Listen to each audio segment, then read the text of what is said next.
할렐루야, 반갑습니다. 자, 오늘 누가복음 15장 11절부터 24절의 그 말씀을 통해서 그가 우리를 먼저 사랑하셨다라고 하는 그 제목으로 오늘 우리 함께 하나님의 말씀을 우리가 좀 묵상하도록 하겠습니다. 누가복음 15장 11절부터 24절의 말씀을 제가 봉독을 좀 할게요. 또 이르시되 어떤 사람에게 두 아들이 있는데 그 둘째가 아버지에게 말하되 아버지여 재산 중에 내게 돌아올 분깃을 내게 주소서 하는지라 아버지가 그 살림을 각각 나누어 주었더니 그 후 며칠이 안 되어 둘째 아들이 재물을 다 모아가지고 먼 나라에 가서 거기서 허랑방탕하여 그 재산을 낭비하더니 다 없앤 후 그 나라에 크게 흉년이 들어 그가 비로소 궁핍한지라 가서 그 나라 백성 중 한 사람에게 그 붙여 사니 그가 그를 들러 보내어 돼지를 치게 하였는데 그가 돼지 먹는 주염 열매로 배를 채우고자 하되 주는 자가 없는지라 이에 스스로 돌이켜 이르되 내 아버지에게는 양식이 풍족한 품꾼이 얼마나 많은가 나는 여기서 줄여 죽는구나 내가 일어나 아버지께 가서 이르기를 아버지 내가 하늘과 아버지께 죄를 지었사오니 지금부터는 아버지의 아들이라 일컬음을 감당하지 못하겠나이다 나를 품꾼의 하나로 보소서 하리라 하고 이에 일어나 아버지께로 돌아가니라 아직도 거리가 먼데 아버지가 그를 보고 치근히 여겨 달려가 목을 안고 입을 맞추니 아들이 이르되 아버지 내가 하늘과 아버지께 죄를 지었사오니 지금부터는 아버지의 아들이라 일컬음을 감당하지 못하겠나이다 하나 아버지는 종들에게 이르되 제일 좋은 옷을 내어다가 입히고 손에 가락지를 끼우고 발에 신을 신기라 그리고 살찐 송아지를 끌어다가 잡으라 우리가 먹고 즐기자 이내 아들은 죽었다가 다시 살아났으면 내가 잃었다가 다시 얻었노라 하니 그들이 즐거워하였더라. 아멘. 자, 사랑하는 성도 여러분, 저는 오늘 설교를 하기 전에 한 아이의 이야기를 먼저 들리도록 하겠습니다. 제가 인도에서 20년의 그 선교 사역을 감당하면서 많은 그 인도에서 만났던 그 사람들과 또 그들로 통해서 제가 하나님의 음성을 들었던 이야기들이 참으로 많이 있어요. 그래서 이 말씀 중간중간에 어, 제가 어떤 뭐 다른 뭐 그 동화 속이라든가 어떤 예화집의 이야기를 여러분들에게 직접 드리는 것보다도 제가 경험했었던 실제적인 인도 그 선교 현장에서 또 하나님이 저희에게 주셨던 그 마음들을 함께 나누는 것이 참 좋겠다는 생각이 듭니다. 그래서 오늘 이 말씀을 나누면서 제가 이제 현지 이야기 예화들을 통해서 여러분들과 같이 은혜를 나누도록 하겠습니다. 자, 제가 이제 그 한 아이의 이야기를 들려드린다고 말씀했습니다. 자, 히말라야의 산자라 그 한 2,400m 되는 그 작은 마을을 들어갔어요. 자, 전기도 돌아오지 않고 이 비포장 도로를 차가 떠덩떠덩떠덩떠덩떠덩 하면서 자, 돌길을 따라서 수 없는 시간들을 올라가면 나오는 이 변두리에 작은 보이지 않는 그 마을, 제가 처음 들어갈 마을이었죠. 자, 그 마을에는 진흙벽 집으로 얹은 그 지붕들과 또 낡은 담요, 그 지붕들 밑에서 낡은 담요 하나를 몸에 두른 어린 아이들을 쉽게 볼 수가 있었습니다. 그런데 거기에 골목 어귀에 한 아이가 쪼그려 앉아 있었습니다. 그 중에 한 아이가 있었는데 그 이름은 이제 뿌리아였어요. 나이는 7살이었고요. 자, 그 아이의 아버지는 날마다 이제 술에 취해서 며칠째 들어오지 않고 또 이 아버지는 술만 먹으면 이 뿌리아의 어머니를 날마다 돈 가져라고 맨날 구타를 해서 이미 병으로 누워 있는 상태였습니다. 자, 뿌리아의 이 손에는 빈 그릇을 들고 저를 바라보고 있었어요. 배가 고프다는 말조차도 할 수가 없는 자, 그저 그 아이의 눈빛을 이제 바라볼 뿐이었습니다. 자, 그 눈빛. 저는 지금도 그 눈빛을 잊을 수가 없어요. 자, 말 한마디도 없이 예, 모든 것을 담고 있던 그 눈빛을 아직도 잊을 수가 없습니다. 저는 그 아이 앞에서 무릎을 꿇었어요. 그리고 울었습니다. 그런데 그 순간 저는 깨달았어요. 내가 지금 이 아이를 바라보며 우는 것이 아니라 예전에 예수님이 나를 바라보시며 우셨던 그 눈물이 지금 내 뺨을 타고 흐르고 있다는 것을 느꼈습니다. 여러분, 오늘 우리가 함께 나눌 말씀의 중심이 바로 이것입니다.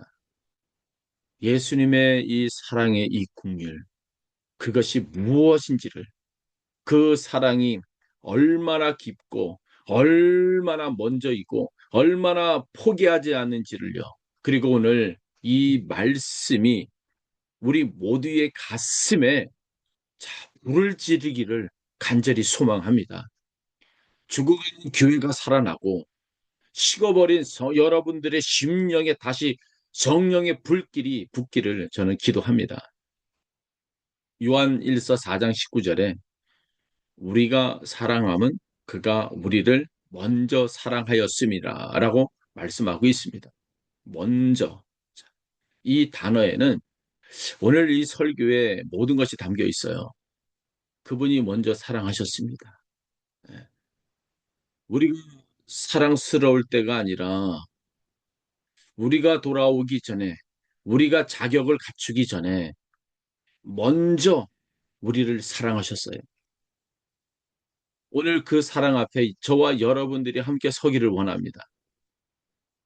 우리가 가장 먼저 해야 할 일들은요, 예수님의 사랑이 어떤 성질을 가지고 있는지, 어떤 사랑을 갖고 우리에게 말씀하고 있는지, 우리 성경에서 직접 우리가 확인하는 것도 중요하죠. 성경은 예수님의 그 우리를 긍휼히 여기셨다 말하고 있어요. 자, 예수님의 뱃속이 뒤틀리도록 우리를 사랑하셨다 말하고 있습니다.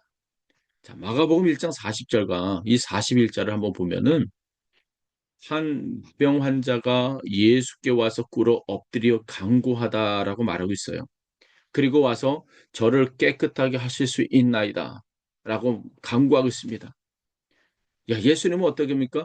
예수께서는 이제 긍휼히 여기시고 손을 내밀어 그에게 대시고, 자, 내가 원하노니 깨끗함을 받으라 라고 말씀을 하셨습니다. 긍휼히 여기사. 헬라어 원문에는요, 이 단어는요, 스플랑크노 크니조마이라고 부르고 있어요. 이 단어의 그 어원은요, 스플랑크나, 자, 창자, 내장, 이것이 뱃속 안에서, 예, 이 뒤틀리다는 말이에요. 예.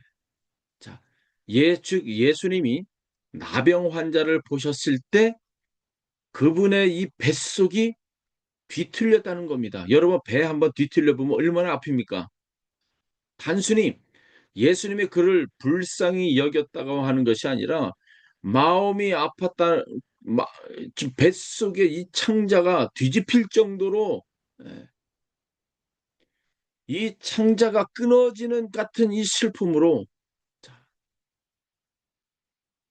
이 내장이 조여오는 듯한 이 고통으로 이를 불쌍히 여기셨다는 겁니다. 그것이 예수님이 인간의 고통 앞에서 느끼시는 그 감정이에요. 그 나병 환자를 한번 생각해 보십시오. 그는 율법에 따라서 성 밖에서 살아야 했어요. 누군가 이 나병 환자에게 오면 그는요, 나는 부정하다, 나는 부정하다라고 소리쳐야 하는 사람이었어요. 왜요? 누군가 그 사람에 맡아서 이 문둥병이라도 전염이 되면 안 되기 때문에, 그래서 구약에서는 문둥병이가 있으면 돌로 성 밖에서 돌로 쳐 죽이는 자였습니다. 자, 이 신약에서 이 문둥병이는 그래도 죽지 않고 살아 있는 것도 기적이지만, 예, 누군가 자신의 있는 방향으로 오면 나는 부정하다, 나는 부정하다라고 소리친 이 비참함이 어디 있겠습니까?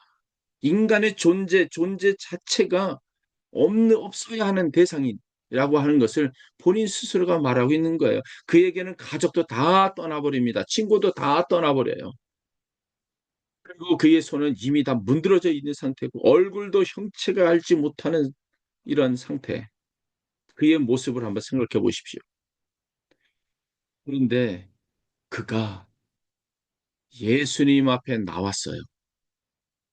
그리고 끌어 엎드렸습니다. 그리고 말했어요. 원하시면 저를 깨끗하게 하실 수 있나이다. 그 말 속에 얼마나 많은 상처가 담겨 있는지 들리십니까? 원하시면, 자, 이 말은요, 당신이 원하시지 않을 수도 있다는 것을 전제하는 그 말이에요. 그는 이미 너무 많이 거절을 당해본 경험이 있고, 사람들이 자신을 원하지 않는다는 것을 온몸으로 알고 있는 사람이었습니다. 그때 예수님이 하신 일이 무엇인가요? 손을 내밀어 그에게 대셨다는 거예요. 그리고 만지셨습니다. 성도 여러분, 이것이 얼마나 혁명적인 행동인지 아세요? 아무도 그를 만지지 않았습니다. 만지면 부정해지기 때문에. 사람들은 그를 피했어요. 그의 그림자도 밟지 않으려고 했어요. 그러나 예수님은 손을 내밀어 그에게 대셨습니다. 그 손길이 무슨 의미를 갖고 있습니까? 그것은 단순히 병을 고치는 이 손길이 아니었어요. 자, 그것은 나는 내가 싫지 않다. 나는 너를 원한다. 나는 너를 부정하게 여기지 않는다는 바로 선언이었다는 거예요. 한 영혼도 귀하게 여기는 예수님의 선언이었습니다. 저는 오래전에 히말라야 산 마을에서 한 노인을 저를 만난 적이 있어요. 그는 나병 환자로서 손가락이 거의 다 없었습니다. 마을 사람들은 그를 저주받은 사람이라 불렀고 그의 집 앞에는 예, 집 앞에 그 노인은 나는 아무것도 아닌 그런 존재처럼 앉아 있었습니다. 그리고 조심스럽게 그의 손가락이 없는 그 두 손을 음, 감추려 애써 감추려 하고 있었습니다. 저는 그 두 손을 감싸 쥐었어요. 그 노인이 오랫동안 침묵을 하더니 천천히 그의 눈가에서는 눈물이 흘러타고 내렸습니다. 그리고 그가 말했죠. 이렇게 내 손을 잡아준 사람은 당신이 처음입니다. 저는 그 순간 예수님이 나병 환자의 손을 잡으셨을 때 그 사람이 어떤 눈물을 흘리셨을지를 비로소 저는 느낄 수가 있었습니다. 하나님의 이 긍휼, 감정이 아니고 행동으로 보이셨습니다. 뱃속이 뒤틀리시고 그 정도로 그의 긍휼은 손을 내미셨습니다. 눈물을 흘리시며 긍휼히 여기시며 그의 눈물이 나의 눈물로 삼으시고 그는 완전히 세상에 죽은 자 취급을 당하고 있는 그 무덤과 같은 그 무덤 앞에서 예수님은 서 계셨습니다. 창자가 끊어지는 이 슬픔이 느껴지고 예수님은 그 사람 안으로 들어가십니다. 이것이 예수님의 사랑이에요.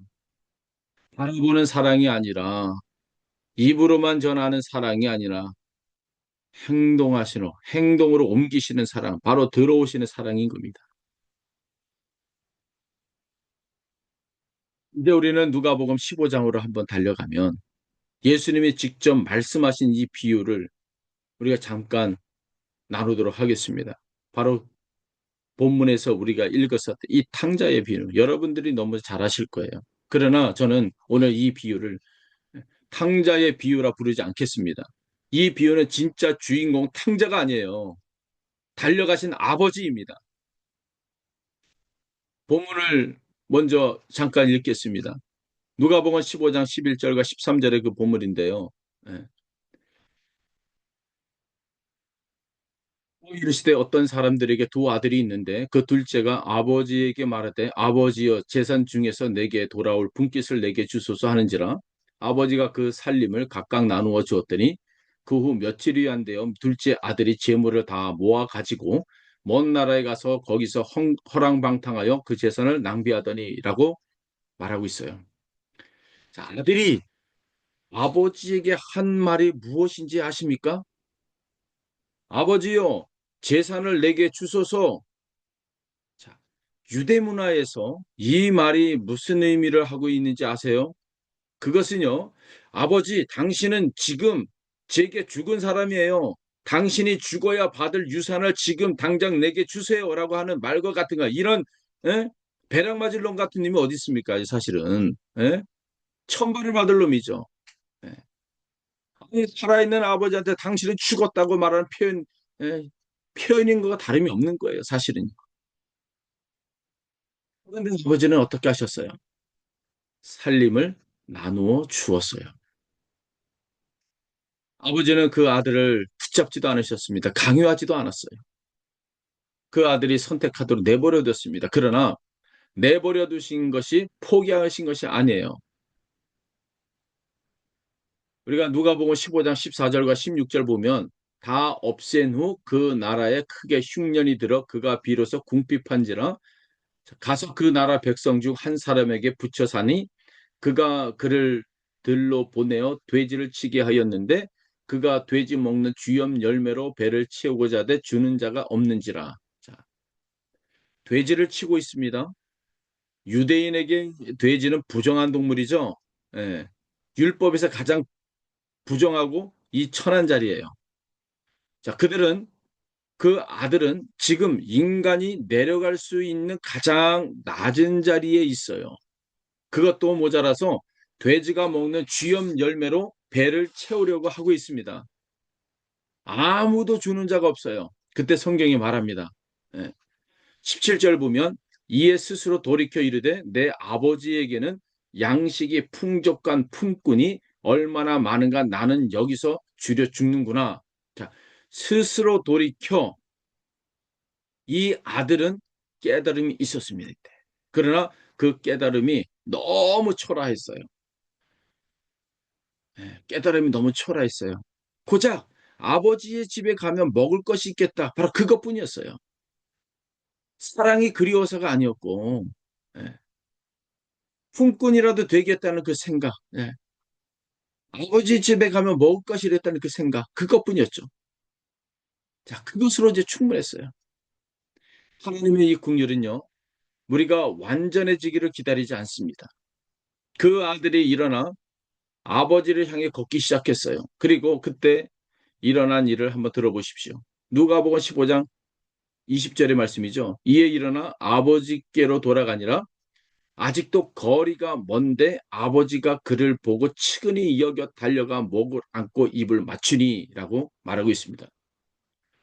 아직도 거리가 멀 때에 사랑하는 여러분, 이 말씀 앞에 멈추어 주십시오. 아버지는 아들이 완전히 돌아오기를 기다리지 않으셨습니다. 아들이 회개의 말을 준비해서 오기를 기다리지 않으셨어요. 아들이 그동안 무슨 짓을 했는지, 무슨 짓을 했는지 신문하지도 않으셨습니다. 아직도 거리가 멀 때에 아버지가 먼저 달려가셨어요. 이 아버지는 아들을 기다리고 있었던 것입니다. 매일 문 밖을 바라보고 있었던 거예요. 그 먼지 날리는 그 길 끝에서 아들이 모습이 보이는 그 순간 달려갔다는 거예요. 그리고 목을 안고 입을 맞추니라고 말씀하고 있습니다.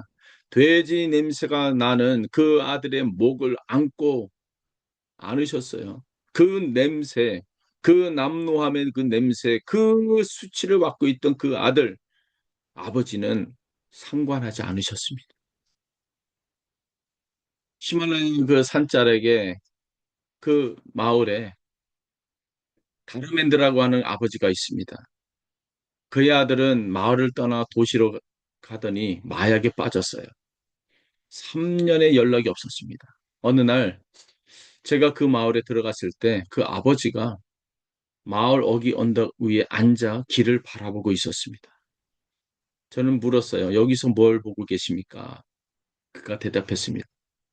아들이 언젠간 이 길로 올 것 같아서요. 그때 늦게 보면 안 되니까 먼저 여기 나와 있습니다. 저는 그 아버지의 말을 듣고 그 자리에서 한동안 말을 멈추었습니다.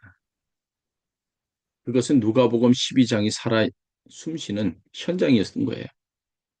성도 여러분, 하나님이 바로 그 아버지세요. 오늘도 문 밖을 바라보고 계십니다. 오늘도 그 길 끝에서 응시하고 계십니다. 여러분이 돌아오는 그 순간 오실 준비가 되어 있는 거예요, 아버지는.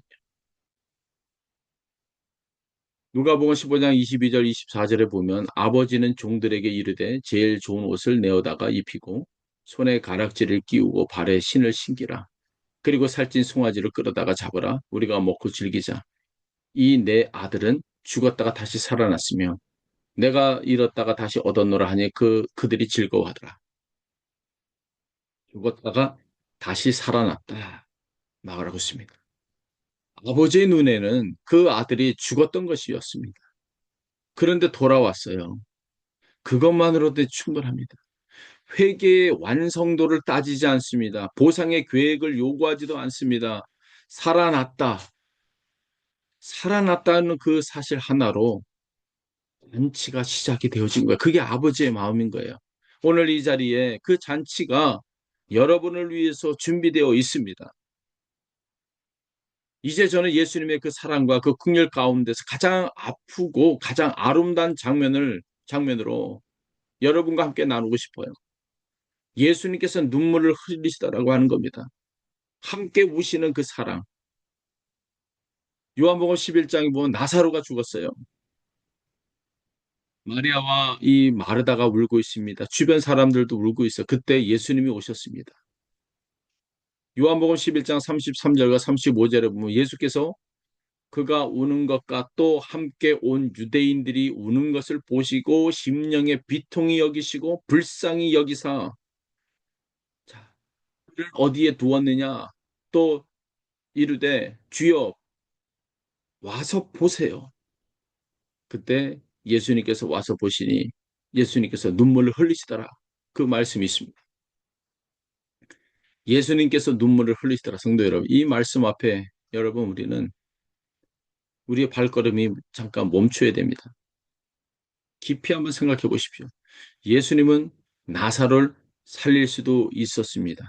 이미 알고 계셨어요. 나사로가 죽기 전에 이 병은 죽을 병이 아니라고 말씀하셨습니다. 그 결말을 알고 계셨습니다. 그분은 하나님이십니다. 그런데 우셨어요. 왜 우셨습니까? 마리아가 울고 있었기 때문에, 마르다가 울고 있었기 때문에, 그 주변 사람들이 울고 있기 때문입니다. 예수님은 인간의 그 눈물 앞에서 하나님의 눈물로 하나가 되어지는 거예요. 기적이 예정되어 있음에도 불구하고 먼저 함께 우셨다는 겁니다. 내 오빠가 살아날 것이니 울지 말라고 말씀하시지 않았어요. 내가 곧 고쳐줄 것이니 걱정하지 말라고 말씀하지 않으셨습니다. 먼저 예수님은 그들의 아픔 속으로 먼저 들어오셨어요. 그들의 슬픔의 자리에 함께 앉으셨습니다. 이것이 예수님의 사랑의 방식인 거예요. 해결해 주시기 전에 함께 해 주셨다는 거예요. 기적을 베푸시기 전에 눈물로 함께 우셨다는 겁니다. 히말라야 그 마을에서 저는 쿤디라는 그 할머니를 또 만났어요. 그분의 남편은 5년 전에 산에서 일하다가 사고로 죽었고 그 아들은 병으로 죽었습니다. 그러나 그 여인은 꿋꿋이 예, 살아내셨죠. 그 슬픔을 다 견디고 혼자였습니다. 저는 그 할머니의 방에 들어가 보았어요. 너무나도 예, 흐름한 방.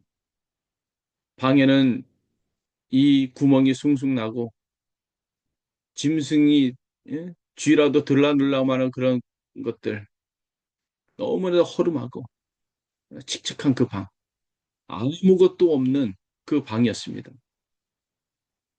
바닥에 낡은 자리 하나 그 할머니는 벽을 바라보고 앉아 있었습니다. 저는 아무 말도 못했습니다. 저는요, 그분의 옆에 그냥 앉아 있기만 했습니다. 한 시간을 함께 앉아 있었어요. 아무 말도 없이요. 그러다가 그 할머니가 제 손을 꽉 쥐었어요. 그리고 힌디어로 말을 했죠. 음, यहाँ बेटा हुआ है मुझे धन्यवाद 그랬다고. 당신이 여기 앉아 있어 주셔서 감사합니다. 저는 그때 그 순간 그것을 알았어요. 때로는 말보다 함께 있음이 더 큰 사랑이라는 것을요. 그리고 예수님이 먼저 그렇게 하셨다는 것을요. 성도 여러분, 오늘 혼자라고 느끼는 분이 계십니까? 아무도 내 슬픔을 알아주지 않는다고 느끼시는 분이 계십니까? 이 말씀을 한번 보세요. 이사야서 49장 15절, 16절의 말씀을 보면 여인이 어찌 그 젖 먹는 자식을 잊겠으며 자기 태에서 난 자를 아들을 긍휼히 여기지 않겠느냐. 그들을 혹시 잊을지라도 나는 너를 잊지 아니할 것이라. 내가 너를 내 손바닥에 새겼고 너의 성벽이 항상 내 앞에 있느니라 라고 말씀하고 있습니다. 내가 너를 내 손바닥에 새겼다. 어머니가 자식을 잊는 일이 있을 수가 있습니다. 남편이 아내를 잊는 일이 있을 수도 있습니다. 친구가 나를 잊는 일이 있을 수도 있습니다. 그러나 하나님은 여러분의 이름을 손바닥에 새기셨다 말하고 있어요. 새기는 것은 사라지지 않습니다. 오늘도 그분은 여러분들을 바라보고 계십니다. 여러분들의 눈물을 세고 계시고 여러분들의 곁에 앉아 계시는 거예요. 그래서 여러분들은 결코 혼자가 아닙니다. 예수님이 함께 울고 계시는 거예요. 그런데 성도 여러분, 예수님의 그 사랑과 긍휼이 가장 먼저 선명하게 드러나는 곳이 어디입니까? 나병 환자의 손을 만지신 그 손길입니까? 아니면 탕자를 안아주신 그 품입니까? 아니면 마리아와 함께 눈물을 흘리신 그 눈물입니까? 아닙니다. 예수님의 가장, 예수님의 사랑이 가장 멀리 간 곳은요, 그것은 십자가예요. 로마서 5장 8절에 보면 우리가 아직 죄인이 되었을 때 그리스도께서 우리를 위해 죽으심으로 하나님께서 우리에 대한 자기 사랑을 확증하셨느니라 라고 말씀하고 있습니다. 아직 죄인이 되었을 때 우리가 선해졌을 때가 아닙니다. 우리가 변화되었을 때가 아니에요. 우리가 회개를 에? 완전히 했을 때가 아닙니다. 아직 죄인이 되었을 때에 그때 죽으셨습니다. 십자가를 한번 생각해 보세요. 예수님의 십자가 임에서 이 채찍질을 받으셨어요. 가시관을 쓰셨습니다. 이 가시관. 손과 발이 못이 박혔고 그분이 십자가에 달리셨을 때 그분의 눈에는 무엇이 보였겠습니까? 도롱하는 무리가 보였을 거예요. 내가 하나님의 아들이어든 십자가에서 내려와라 보라 하는 그 조롱의 소리들, 도망간 제자들이 보였을 거예요. 베드로가 3번 부인한 것이 떠올랐을 것입니다. 그분을 십자가에서 못 박으라고 소리친 군중들이 보였을 거예요. 그럼에도 불구하고 그분이 하신 말씀이 무엇입니까? 누가복음 23장 34절에 보면 이에 예수께서 이르시되 아버지여 저들을 사하여 주옵소서 자신들이 하는 것을 알지 못함이다라고 저들을 사하여 주옵소서. 못을 박은 그 사람들을 위해서 조롱하는 그 입술들을 위해서 도망간 그 제자들을 위해서 기도하셨다는 겁니다. 그 기도 안에 여러분이 있습니다. 그 기도 안에 내가 있습니다. 저는 가끔 이 장면을 묵상할 때 감당되지 않아요. 십자가의 위에서 사랑이 마지막까지 갔어요. 가장 극심한 이 고통 속에도 하나님의 국률은 멈추지 않았습니다. 히말라야 산악에서 저는 어느 날 밤 혼자 남겨져 있었습니다. 마을 사람들의 집에서 제가 선교사라는 이유를 알고 난 어떤 사람들이 저를 거부하기 시작하고 주변 사람들은 선교사를 돕는다는 그 이유 하나로 핍박을 받기 때문에 저희를 집에서 재워주는 사람이 아무도 없었습니다. 저는 추운 밤 이 밖에서 차 안에서 담요 하나를 두르고 앉아 있었어요. 물론 차 안에 있었지만 차 엔진의 시동을 킬 수가 없었습니다. 왜요? 기름이 조금 남아 있었기 때문에 그 기름을 아끼기 위해서는 시동을 끄고 밤새 추위를 견디며 떨 수밖에 없었습니다. 하늘에는 수 없는 별이 쏟아지고 있었고요. 그런 밤이에요. 그리고 저는 생각을 했습니다. 예수님도 이 추위보다 더 차가운 곳에서 밤을 지내신 적이 있으셨겠지요. 그리고 십자가 위에서 받으신 그 거절은 이 거절보다 훨씬 더 기쁘셨겠지. 저는 그 별 아래서 혼자 울고 있었습니다. 그리고 비로소 십자가의 사랑이 예, 지식이 아니라 가슴으로 느껴지기 시작했습니다. 성도 여러분, 십자가는 역사의 사건이 아닙니다. 십자가는 하나님의 사랑의 결정적인 증거예요. 나는 너를 이만큼 사랑한다. 이것이 내 사랑의 길이다. 십자가가 우리를 부르고 있는 겁니다. 저는 지금 이 순간 여러분에게 가장 절박하게 말씀을 드리고 싶습니다. 오늘 한국 교회의 위기라는 말 여러분 들으셨을 거예요. 성도가 떠나고 청년이 사라지고 예배당이 비어지고 있습니다. 그 원인이 무엇이라고 생각하십니까? 프로그램이 부족해서입니까? 교회 건물이 낡아서입니까? 설교자가 설교를 못해서입니까? 아니에요. 교회가 죽어가는 이유는 하나예요. 사랑을 잃어버렸기 때문에 그렇습니다. 긍휼을 상실했기 때문에 그렇습니다. 요한계시록 2장 4절의 말씀을 보면 그러나 너를 책망할 것이 있나니 너의 처음 사랑을 버렸느니라. 에베소서 교회는 열심히 일하는 교회였습니다. 바른 교리를 붙잡는 교회였고 그러나 주님은 책망했어요. 처음 사랑을 버렸다. 사랑이 없으면요. 신학도 껍데기입니다. 예배도 형식이에요. 교회 안에서도 봉사도 직업으로 바뀌어버립니다.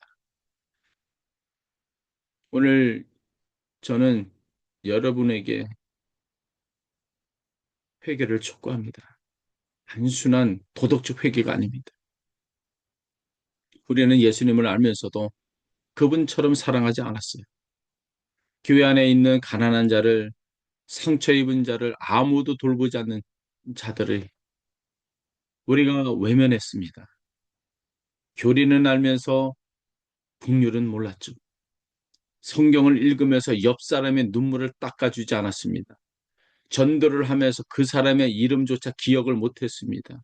기도한다고 하면서 입으로만 기도했지 진정으로 마음속에서 창자가 뒤틀리듯이 기도하지 않았습니다.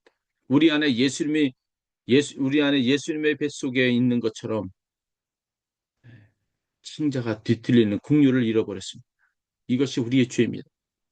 오늘 이 자리에 저와 여러분들이 단순한 감정을 가지고 회개하는 자리가 아니라 예수님의 사랑으로 돌아가는 방향 전환의 자리가 되었으면 좋겠습니다. 그분의 국률로 다시 채워달라는 이 간구의 기도가 지금 이 시대에 필요한 거예요. 그러나 이 회개가 끝이 아닙니다. 우리에게 희망이 있습니다. 아직 늦지 않았어요. 탕자를 기다리던 그 아버지가 오늘도 기다리고 계십니다. 나병 환자의 손을 잡으신 그 손이 오늘도 펼쳐져 있어요. 마리아와 함께 우신 그 눈물이 우리 곁에 함께 있습니다. 히말라야 그 산에 처음 들어갔을 때 마을 사람들은 저를 경계했어요. 복음을 전하면 외면했습니다. 3년이 지났습니다.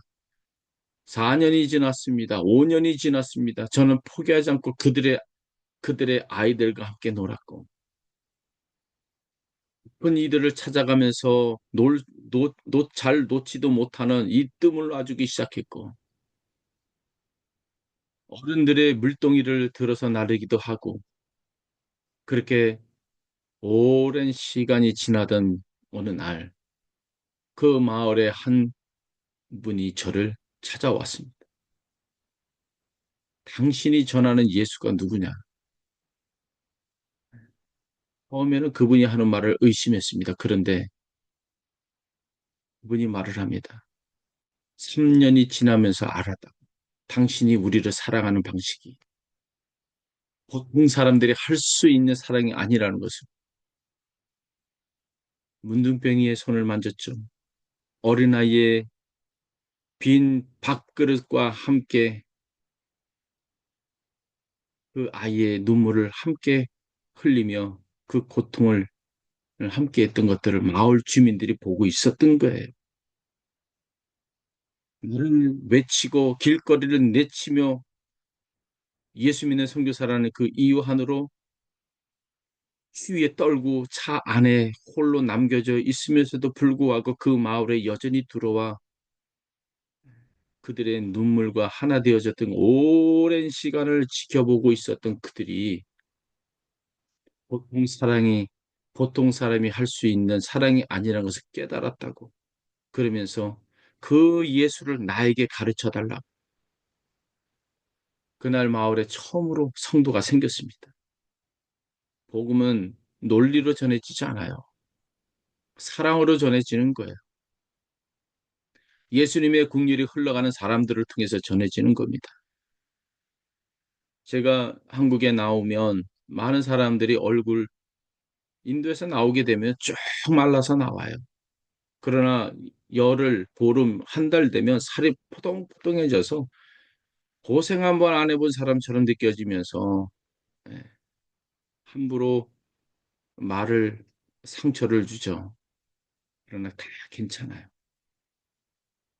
그거보다 더한 상처 인도에서 받아봤고, 그러나 그것이 저에게 상처가 아니라 하나님의 국률이 흘러가는 통로라는 걸 알기 때문에 여러분들을 미워하지도 않습니다. 오히려 감사하고. 성도 여러분, 교회를 살리는 것은요, 아주 좋은 프로그램을 만들어서 교회를 살리는 것이 아닙니다. 성도들을 살리는 것은요, 아주 유창한 이 설교자의 설교가 아닌 거예요. 교회를 살리는 것은요, 예수님의 사랑이 다시 흐르는 겁니다. 그 사랑이 설교자를 통해서, 성도를 통해서, 예배당문을 통해 흘러나갈 때 세상이 달라지는 겁니다. 이사야서 58장 10절과 11절에 보면 줄인 자에게 내 심정을 베풀며 괴로운 자의 마음을 만족하게 하면 내 빛이 흑암 중에 발하여 내 어둠이 낮과 같이 될 것이고 여호와가 너를 항상 인도하여 가뭄에서 내 영혼을 만족하게 하리라. 사랑을 흘러보내는 자에게 그 사랑이 다시 찾아옵니다. 국률을 베푸는 자에게 하나님의 빛이 흑암을 뚫고 솟아납니다. 오늘 이 자리에서 결단하시기를 소망합니다. 교회 안에 한 사람을 기억하기로 결단하십시오. 그 이름을 부르시기를 결단하십시오. 오늘 예배가 끝난 뒤에 한 사람의 손을 잡기로 결단하십시오. 희망 산자락의 뿌리아와 같은 그 아이를 기억하고 기도하기로 결단하십시오. 그것이 살아있는 교회입니다. 그것이 살아있는 성도입니다. 예수님은 나병 환자의 손을 잡으셨습니다. 형자에게 달려가 안으셨습니다. 마리아와 함께 우셨습니다. 십자가 위에서 저들을 사하여 주옵소서라고 기도하셨습니다. 그분이 오늘 여기에 계세요. 그 동일한 사랑으로 그 동일한 국률로 이 자리에 오셨습니다. 히말라야 산자락에서 빈 그릇을 든 채 바라보던 프리아의 그 눈빛을 기억하십니까? 그 눈빛으로 예수님이 오늘 우리를 바라보고 계세요. 너는 너를 원한다. 나는 너를 사랑한다. 나는 너를 포기하지 않는다. 우리가 사랑함은 그가 우리를 먼저 사랑하셨음이라고 요한 1서 4장 19절에 말씀하고 있습니다. 그 사랑이 오늘 여러분 안에서 부어지기를 축원합니다. 그 사랑이 이 여러분들을 통해서 흘러가기를 축원합니다. 그 사랑이 여러분이 머문 이 지역을 통해서 이 나라를 통해서 열방에 적시기를 축원합니다. 예수 그리스도의 그 사랑이 어제도 오늘도 영원토록 멈추지 않기를 축원합니다. 아멘. 기도하겠습니다. 하나님 아버지 은혜를 감사합니다. 오늘도 이렇게 하나님께서 직접 우리에게 다가와 주셔서 직접 손을 대시고 또한 우리의 슬픔과 고통이 또한 아버지의 눈물로 하나가 되어 주신 먼저 찾아와 주신 그 하나님 우리가 이제 그 은혜를 입었사오니 우리가 이제 세상의 선교적 교회의 모습으로 또 선교적인 그리스도의 사랑의 모습으로 서게 하여 주옵소서. 감사하고 예수님의 이름으로 기도합니다. 아멘.